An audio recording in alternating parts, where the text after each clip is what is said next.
আসসালামু আলাইকুম রহমতুল্লাহ। আশা করি সবাই ভালো আছেন। আপনাদেরকে আজকে হারামের এশারার নামাজের সময় যেটা দৃশ্য হয় এটা আপনাদেরকে দেখাতেছি। এটা মক্কা হারামের পুরাতন কলেক টাওয়ার বলা হয় এটাকে। সবাইকে আবরাস মক্কা বলে, এমনিতে সবাই নাম শরিকাত মক্কা হিসেবে চেনে। এই টাওয়ার থেকে কি সুন্দর করে দৃশ্যটা দেখা যাচ্ছে, দেখেন মাশাআল্লাহ, খুব সুন্দর দৃশ্য।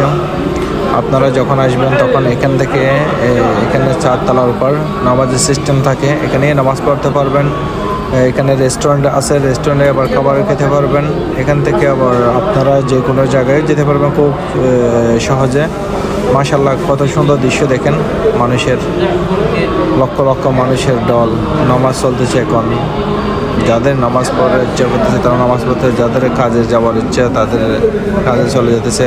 খুব সুন্দর রাস্তা করে দিয়েছে, এক পাশ দিয়ে চলে যাবে, আরেক পাশ দিয়ে চলে আসবে।